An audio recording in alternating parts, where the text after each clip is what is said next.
Welcome back, ladies and gents. Let's see the Deep Lands of More Black Myth Wukong. Last time we did a fair amount. Fought the inspector over there.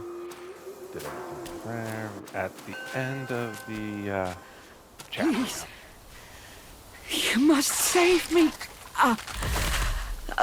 So, both my trap and my vessel failed. But how? When I saw him, I just couldn't. The destined one then arrived and bested me. Now the monkey has ransacked our hollow. A mere monkey showing such disrespect. Your wound was recovering. But now it's getting worse. Fear not, I'll deal with him. But before that, that thing of mine, do you still have it? I do. Very well. Despite all your failures, you led the Destined One here. I should reward you for that. But the thing I gave you, now I must have it.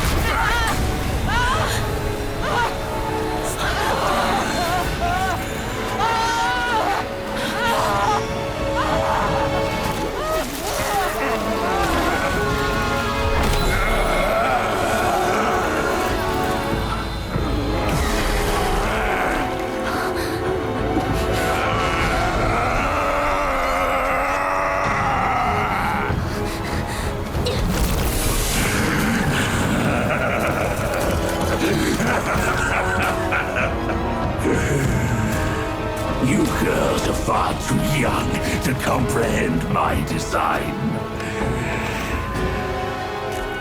This, along with those relics inside him, shall free me of Kunlun's reign. Rest assured, darling, I'll avenge you. Now let go of your misery and rest in peace. That was a wild. And yes, all of them are going to.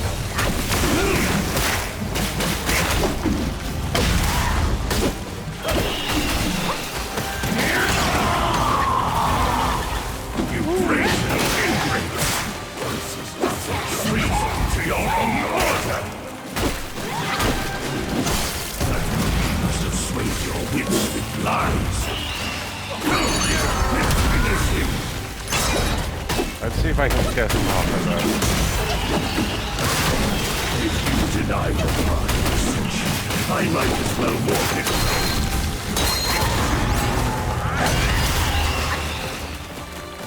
Oh man. Damn, this is a little low. Oh no. Oh, I am going the right way. Wonderful.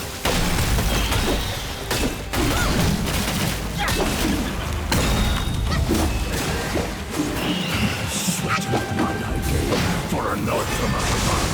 They are fruitless, all my deeds may take power.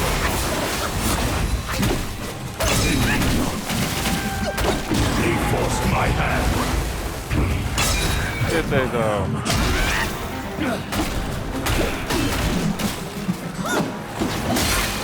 Ooh.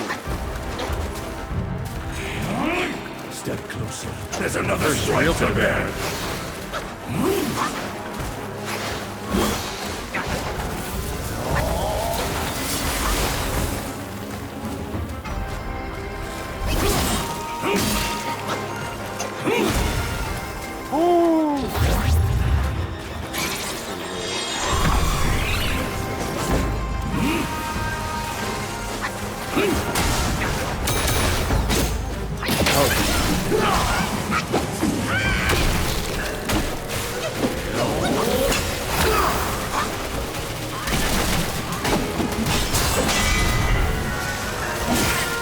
Oh, I tried to dodge that.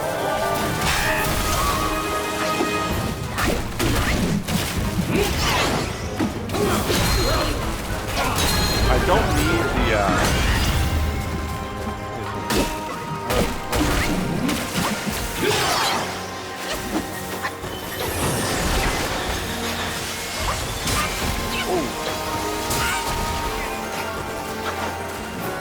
Okay, I get it. The rebels might find no rightful divide.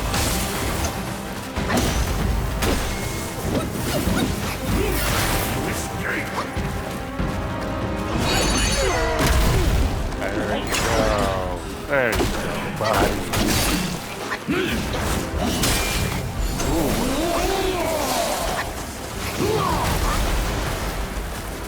I need that heal.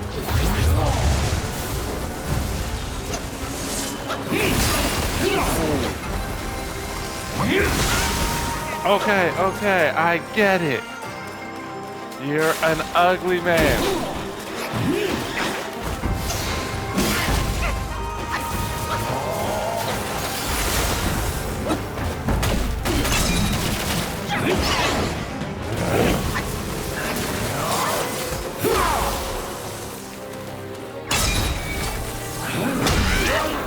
Gotcha.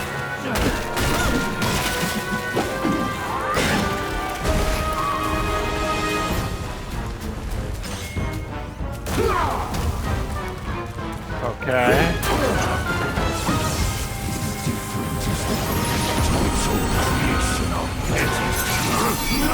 Yeah, I can't. And that's why I went through that. Get out that monster in his mouth.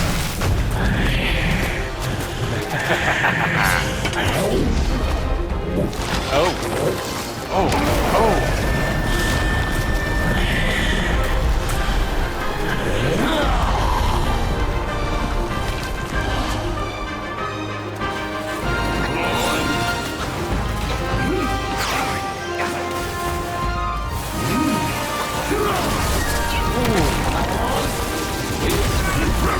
I was healing! I can kill every destined one I find. I was healing! Thankfully, if I remember right.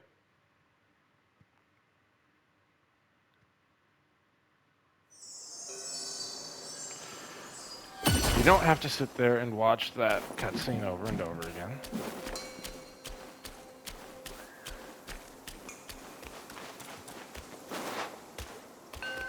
Which does allow you to explore the Citadel area a bit more.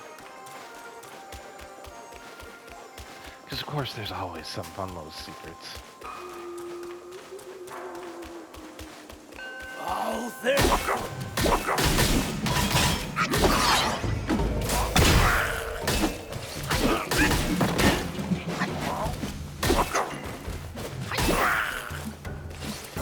Gotcha. I mean, they're nothing important. Not massive finds, but they're still nice to grab.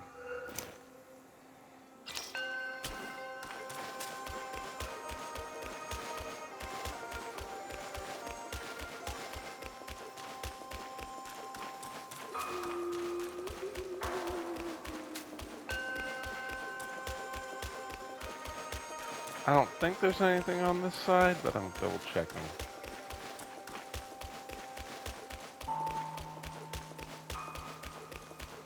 Because, you know, it's been a minute since I've properly explored this side. Oh. Oh, beautiful. Love to see this.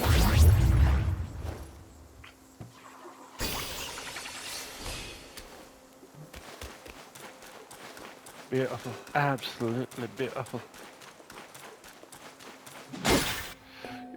I should really take a look at my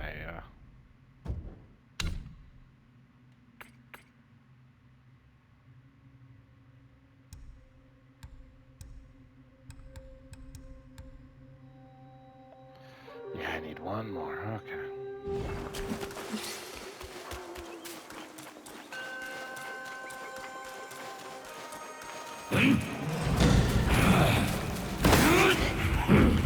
I see no rival, and I know something.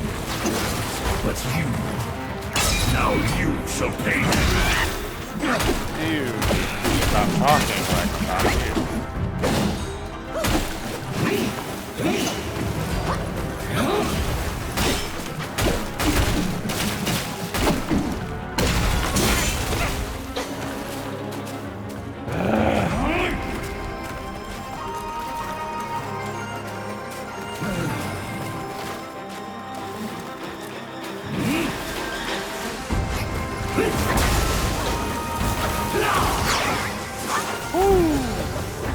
You missed, buddy.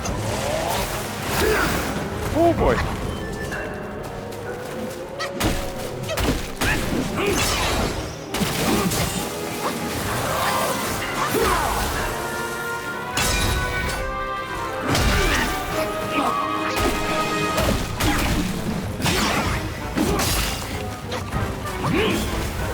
Oh man. Okay.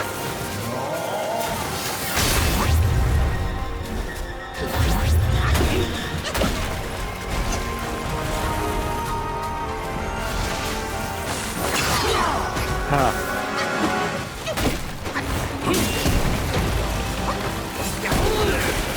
Oh jeez.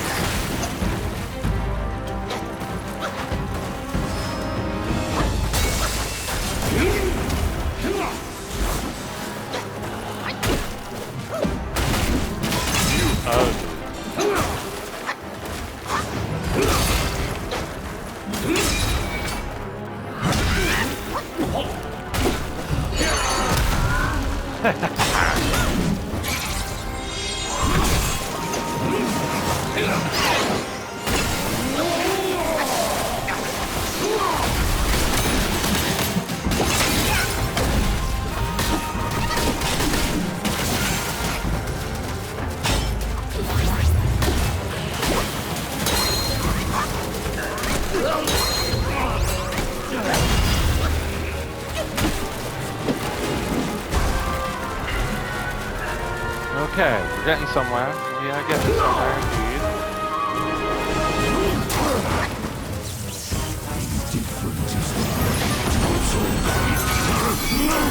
Spare me, Bodhisattva. I'll make you get on that monster and his mother. There we go. There we go. Oh, even when we watch this guy from that confident. I really should be upset. I'm not big on this. Knock on wood, right?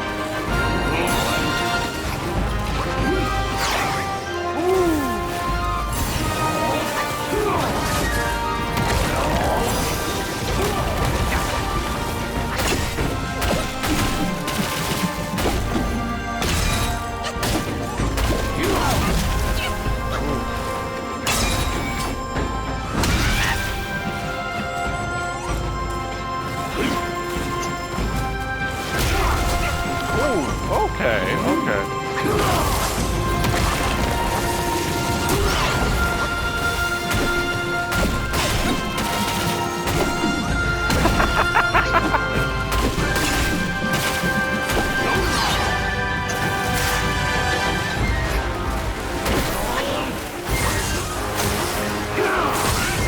Ooh, I almost had that. You know what? Let's bring them all back in.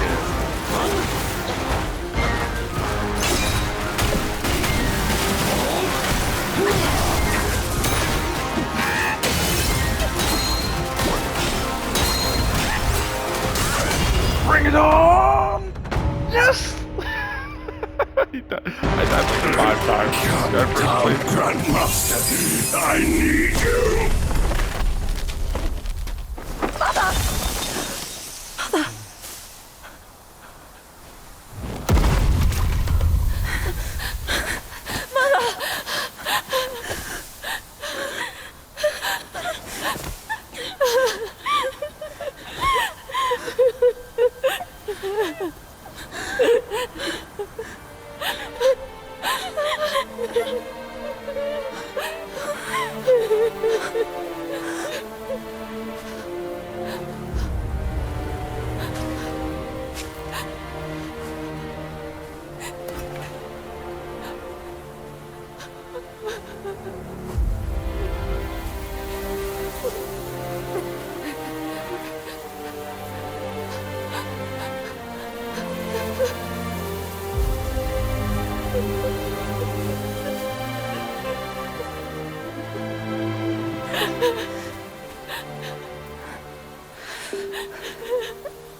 changed a bit.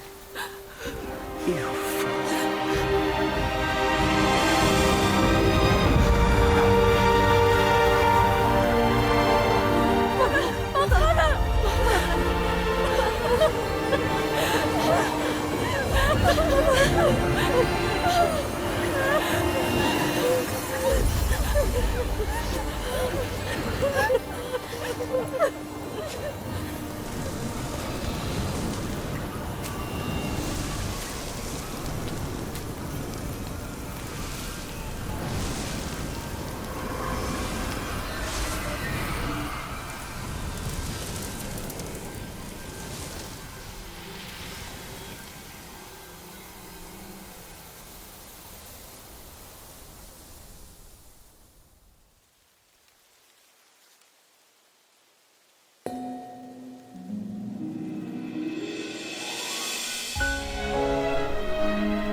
初见的交通，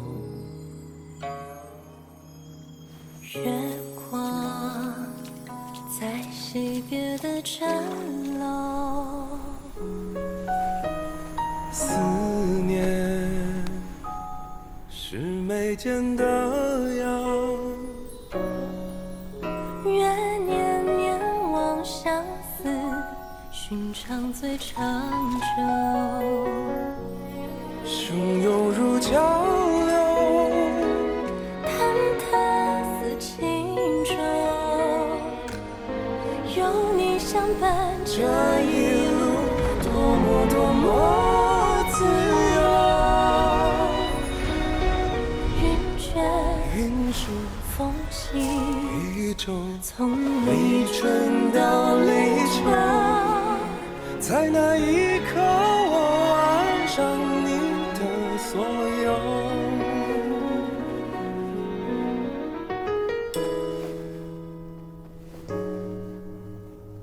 忘了是心田的沟，记得是老套的酒，指引是相拥无言。愿天黑花当你，总会说不够。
you have grown in strength, but not in wisdom. You've not only hurt Bajia and his darling, but also laid waste to the seal of the High Ones. A grave misdeed. Mortal or immortal, all seek to break from the past and start anew. Yet destiny, like a lover's tongue, speaks one way and means another. Though you may savor it yourself, you can never tell if you truly want it or not.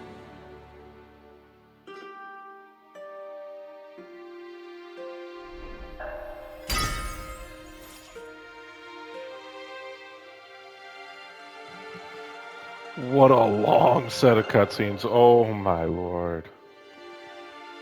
The one before the music video, always, the musical score always brings a tear to my eye. I had to go mute for it. I could not talk to it. Now, the music video itself shows Zubage's during the journey to the west, while he was having his romantic tryst with the spider from the chapter. It's very nice.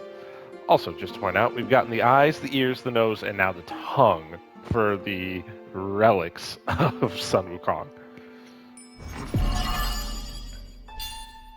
My level increased by 1. I think I'm actually a little behind compared to when I first played this game. The golden glowing eye. Weapon crafting. Ooh, I needed this. Some Kun steel, some legendary tree core, mine core, and the sky piercing horn.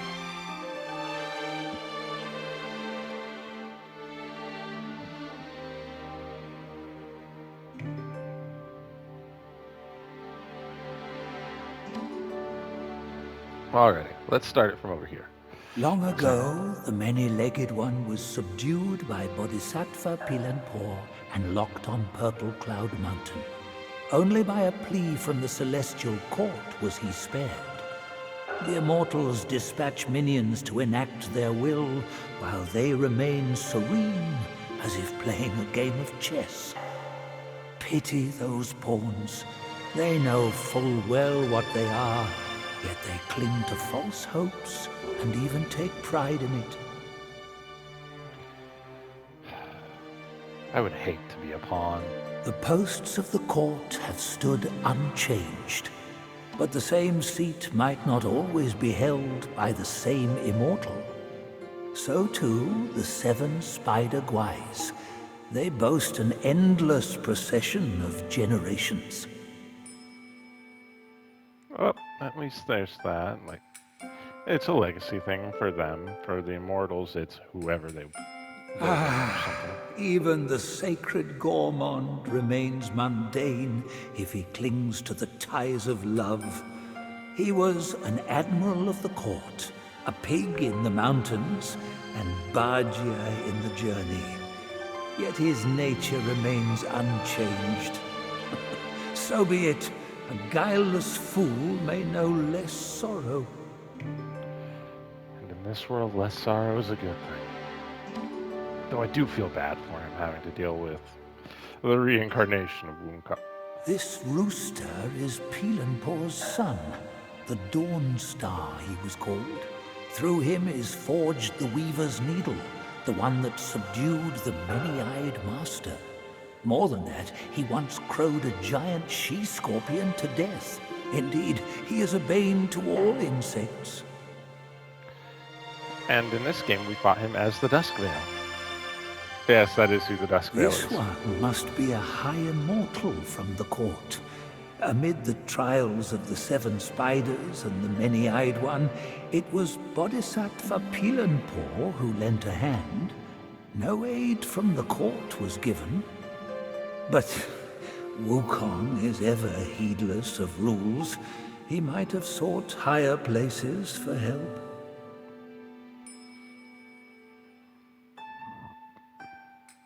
Yeah, I don't think that's a bad thing. To go through it. Yeah, we've got the craving eyes, the fuming ears, the hubris nose, and the envious tongue. To embrace its potency, be prepared for its bitterness. Extends the duration of effects for all medicines. Refreshing taste after consuming medicine increases the crit hit chance of the next attack.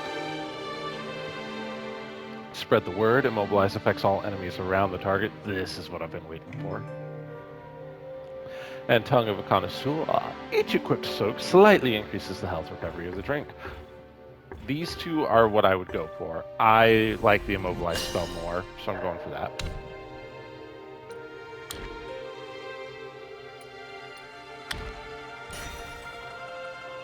Can't craft it.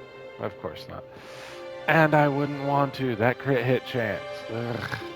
Though I only lose 2 in exchange for like 5 standard attack. Let me see what the Dragon Staff would cost. 7 for... I'm not a fan of that. But that attack bonus is nice, I'm not gonna lie.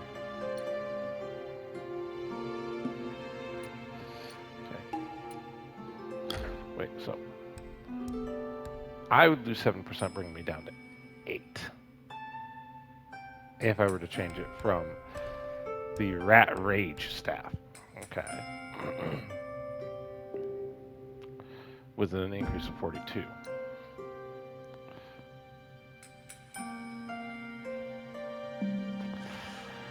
That would bring... Oh, man. So, in theory, I'd lose out on 12% crit hit. 85 versus 108 for 23 extra attack. That ain't worth it. Like, it looks like it would be worth it, but it's not. This is more worthwhile, because it's only minus 2% for a plus 5 increase. That's not how you should do that game.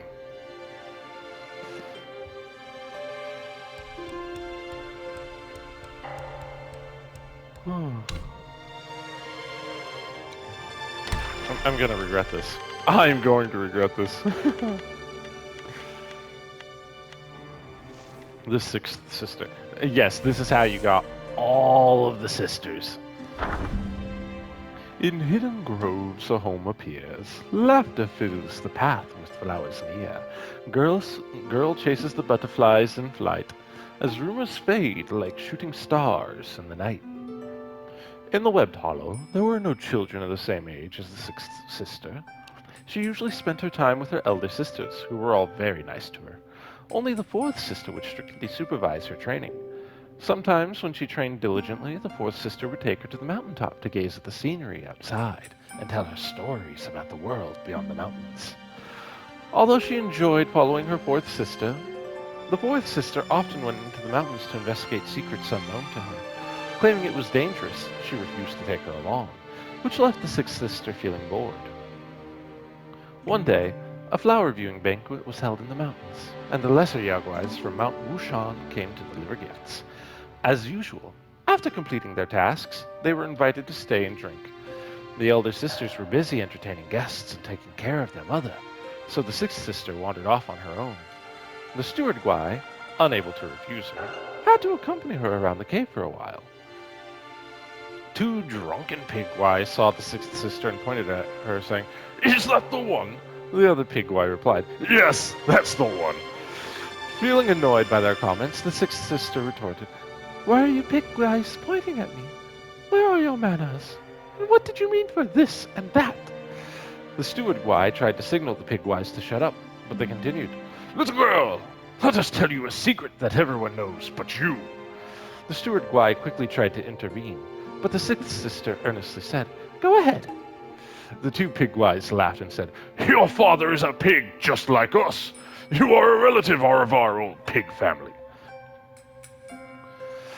Contrary to their expectations, the little girl didn't burst in anger or throw a tantrum. Instead, she pouted and spoke with a dismissive tone, saying, "You must be attempting to establish a connection with me because you lack skill in your craft and seek to exploit me. The one my mother chose would never be someone as despicable as you." Hearing this, The pigwise felt embarrassed and never dared to joke at her again. Good for her. Orioles are charming, swallows love to play, sisters close in bond, let them not be swayed by worldly fray. What up? Okay. Okay, interesting. What a way to go about that.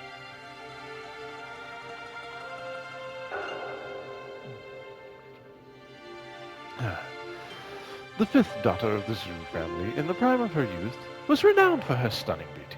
One night, dark clouds obscured the moon, and a chilly wind swept over the ridge, signaling an impending storm.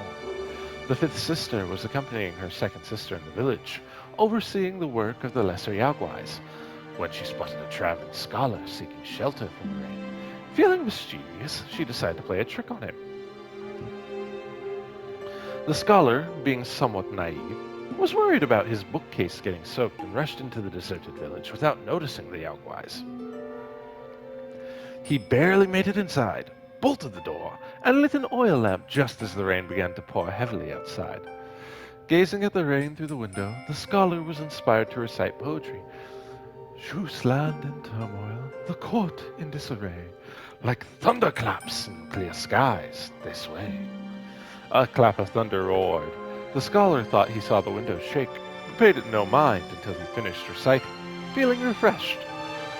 As he finished the line, he noticed the window lattice moving again. Assuming it was the wind and rain, he hurriedly shut the window. After finishing his poem, feeling refreshed, he suddenly realized someone was knocking at the door. He caught a glimpse of a graceful silhouette on the door's paper screen, and a sense of alarm washed over him as he entertained the thought that it could be a Yaoguai. However, considering his own wretched and unremarkable existence, he somehow found solace in the idea of becoming a victim of beauty. As the scholar hurriedly got up and flung the door open, expecting to see the stunning Yaoguai, he was instead met with a horrifying sight. A ghost with disheveled hair and pus-filled eyes. Overwhelmed with terror, he let out a scream and instinctively pushed past her, desperate to escape the haunted house. Outside the door, the fifth daughter, playing with her delicate fingers, leaned gracefully against the wall, only to be knocked off balance. Angrily, she walked into the house, cursing the scholar for his rudeness, and happened to see an old bronze mirror on the desk. Picking it up, she found out that the storm had washed away her makeup, leaving her face a patchwork of colors. And with her wet hair covering it, she looked truly frightening. Even she couldn't help but laugh. You know, at least she's jovial about it. Man, I forget how many there are. Sword raised to the azure sky, enemy blood stains the black robe high. Fortunate to be a maiden fair, outshining heroes with grace and flair. In the old days, the Scorpion Lord brought his 4 sons to the Temple of Yellow Flowers, seeking refuge. The 100-eyed Taoist master, coveting the power of his venom, promised to arrange marriages between the young spider Yaoguais and the Scorpion Princess. Hence, he called forth Violet Spider and 4 of her daughters to meet them. Once everyone was seated, the Taoist master asked the princes to introduce themselves one by one. The eldest prince stood up, thumping his chest, and declared, "My skills were personally taught by my father. Among my brothers, I am the best bachelor. If all the sisters wish to marry me, don't let it cause any discord." Seeing the sisters frown, the second prince quickly stood up and interjected, "Sisters, please forgive my brother's recklessness. Strong as he is, which I admit, I am no less capable. If you choose me as your husband, I will expand our domain and make it prosperous." The Taoist master was displeased by the second prince's ambition, and the sisters too remained non-committal, turning their gaze to the third Scorpion son. Feeling the pressure of their stares, he reluctantly said, "My brothers are all skilled, and my younger brother is also exceptional. Sisters, please consider carefully before making a choice." The fourth prince, disdainful of his third brother's lack of confidence, said, "My third brother is a bit awkward in temperament. I hope you don't mind. Although I am younger, my future is promising. Choosing me is choosing the future." After hearing their self-introductions, the Taoist master asked the 4 daughters of the Zhu family to express their opinions one by one. The eldest sister spoke gently. With many sisters to look after, and our mother's illness, I cannot lay down this burden and let my sisters suffer. My marriage can wait a few more years. The scorpions shook their heads, expressing regret. The second sister laughed coquettishly and said, I am busy managing the family business alone, with many financial gaps to fill. If any of you are willing to help bridge these gaps, I might consider marriage. The Scorpion Lord's mountain had long since fallen into ruin, with no wealth to speak of, so the second sister's words effectively ended the conversation. The third sister, holding a fan, said, I wish to marry someone with whom I can live in harmony. I love the poetry of Luo Yin. Have any of you read his works? It's likely that the 4 princes didn't even know what poetry was, let alone who Luo Yin was. Consequently, everyone pinned their hopes on the 4th sister. Sitting at the end, the 4th sister hummed softly out of boredom before speaking. My sisters, you were too polite, speaking so tactfully that they probably didn't even understand. This so-called meeting is just a scheme against us. We would end up with no gain, while they take our dowries and positions in our cave. How dare they consider us as the ones to be taken advantage of? They call themselves princes, yet none of them are noble. If they truly had any skills, why not earn their own fortunes instead of showing off and making fools of themselves here? After the 4th sister's outburst, the conversation at the table shifted to criticizing her.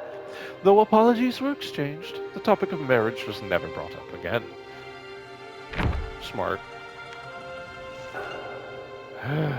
1 second, I need some water.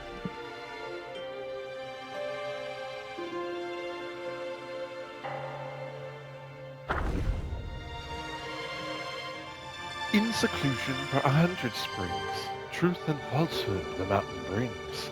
Rosy face turns into gray hair, love stories seldom end fair. The 3rd daughter of the Zhu family, graceful in demeanor and gentle in nature, loved reading and writing.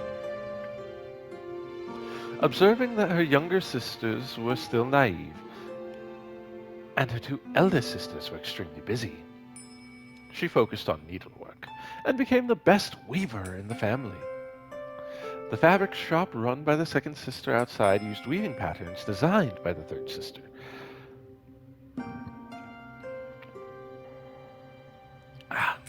The weavers in the cave were also trained by her. Due to her gentle and kind-hearted nature, she often found it difficult to command the Yaoguais. Thus, the 5th sister became her best assistant. While the 3rd sister taught with the weaving patterns in hand, the 5th sister followed with a punishing ruler. If any weaver was particularly unruly, the straightforward 5th sister would report them to the 2nd sister, who would then seal the offender in a cocoon to be used as food. Because the eldest and 2nd sisters were often preoccupied with various affairs, the 5th sister had been following the 3rd sister since childhood.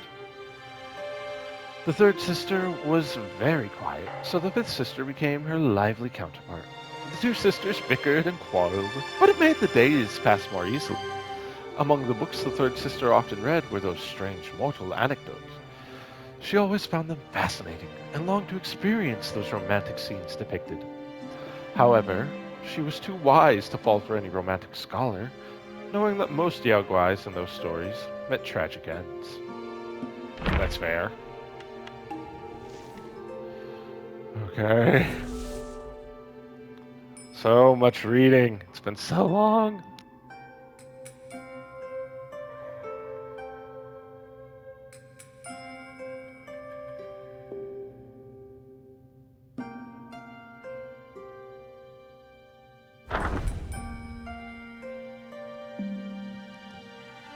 The path home is covered in green moss.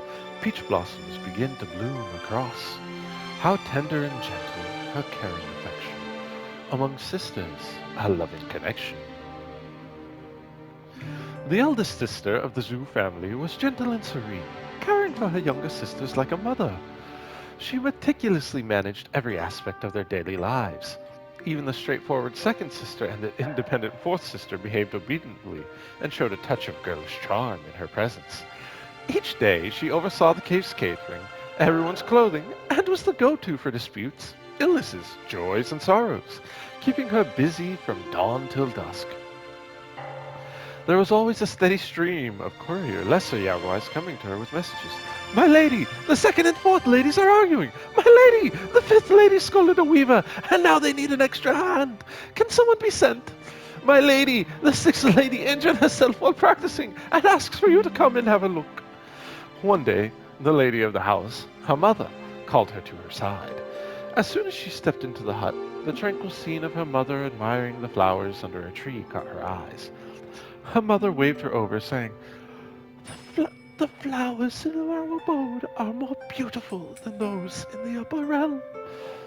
Meanwhile, outside the hut, the lesser Yaoguai in charge of catering was waiting for her to decide the menu, and the steward overseeing the cocoons was waiting to report matters. The eldest sister asked, Mother, is there something you wish to instruct me on? Her mother gently took her hand and said, I just want you to accompany me in admiring these flowers. She smiled warmly, adding, I worry they will wear you out. The eldest sister looked at her mother and was suddenly transported back to many years ago, when her mother had held her hand in the same way as they admired the peach blossoms together. The flowers were beautiful then, and so was her mother.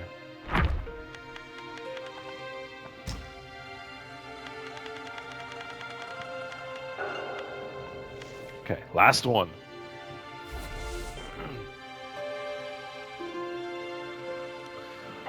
Oh man, this is rough. I never thought I would have this much issue reading so much.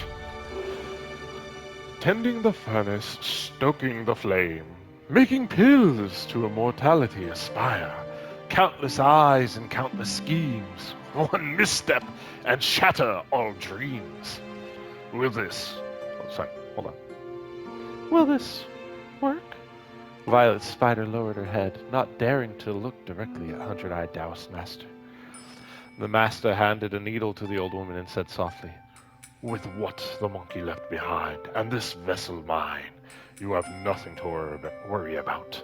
If both fail, come to me, and I will back you up. He paused, as if a new thought had struck him, and added, If I act first, you will never see that pig again. Hearing this, the old woman quickly took the needle, thanked him, and left. Once the door closed, an immortal with a red scalp and a crane face came in, holding a fly whisk. He emerged from behind the screen, looking at the master imposingly. The master bowed respectfully and reported, With that pig in our hands, the destined one alone will not cause any trouble. The crane immortal remained non-committal and sighed. Your little schemes are all under His Majesty's watchful eyes. He hasn't intervened out of respect for Her Majesty. The master chuckled dryly and replied, Her Majesty's words. They've taken too much profit. This time, our principal and interest must be taken back. The crane immortal flicked his fly whisk as if shooing away flies and said leisurely, Once it's done, you leave, but they still have to stay. No expression could be seen on the master's face as he bowed deeply to the immortal. Again, those cutscenes were lengthy, and so was the reading of all of that. With that said, before I start the next chapter, I will catch you all in the next one. Peace.